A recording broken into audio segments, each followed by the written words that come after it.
should the NBA take a team away from an owner because of certain circumstances that caused the team to just be in turmoil, poor performances for multiple years, no really good players coming in, fans are disgruntled, Just anything negative. ticket sales are down, everything's down, like just any reason. Should the NBA and Should they have the right? should they have the right to take the team away from the owner and then pass it on to a new owner that wants to take over right away, that will put in everything that's needed? Okay. Gio, you can start. Nice. Have fun. Okay. Should they have the right?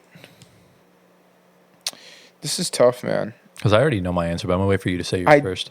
I don't think they should. I don't think they should.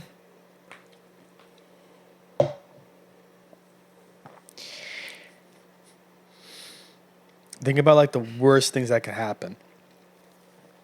Yeah. Like you have riots from fans outside the arena. Okay, yeah, I think they should. Because at the end of the day, it is their league. So they have to protect their league. And if that means you have to kick a guy out of ownership, you got to do it.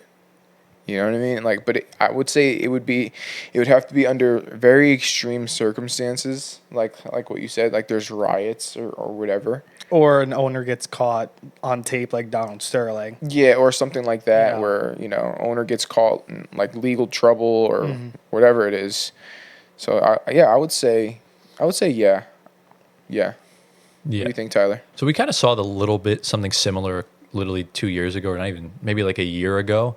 The Suns, Phoenix Suns, Robert Sarver was the owner at the time, had a lot of allegations for some really gross crimes and everything like that. What was he doing? Things I cannot say on a podcast. But a lot of bad stuff that, obviously he was suspended for a year and he got like really fined like a lot of money and stuff like that.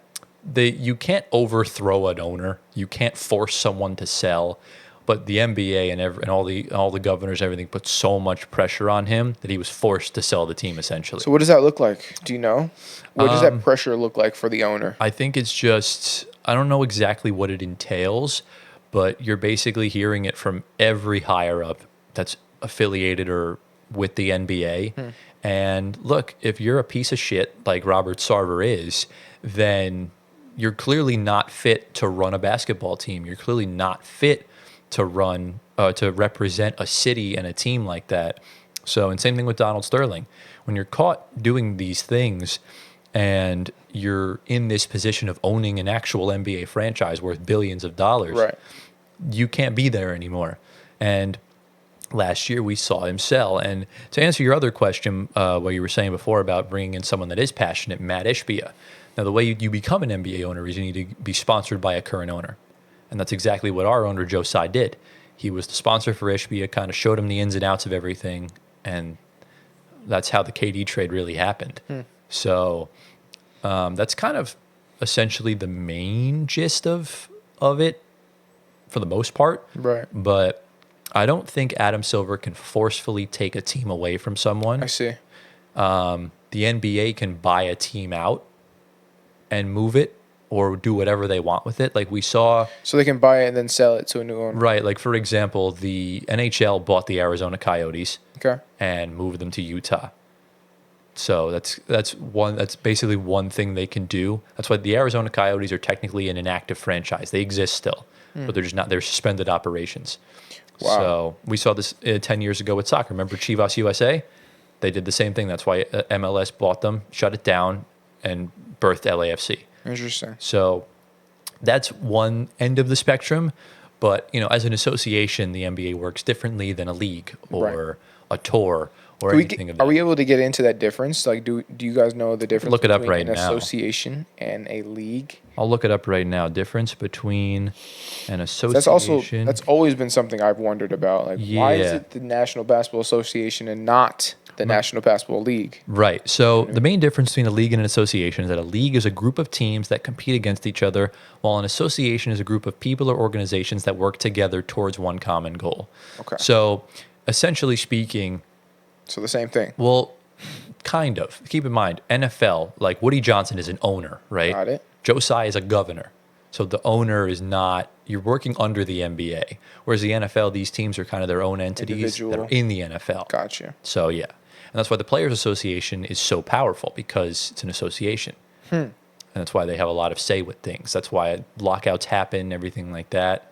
So that's essentially what it is. So would you say in an association, there's more power that the commissioner has rather than in a league? There's more power that the individual... Think of it as checks and balances. That's kind of how I would equate to it, except Adam Silver would have a lot more power than a president would, if we're comparing it to government.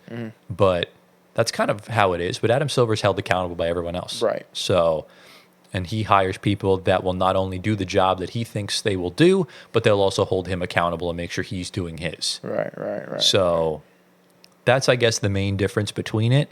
Yeah.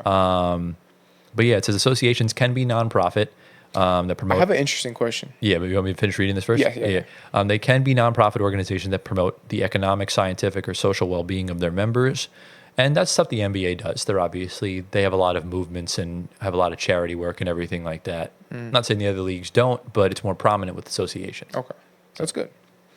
Now, I have an interesting question, Anthony, to kind of follow up with you, and I want to ask you this.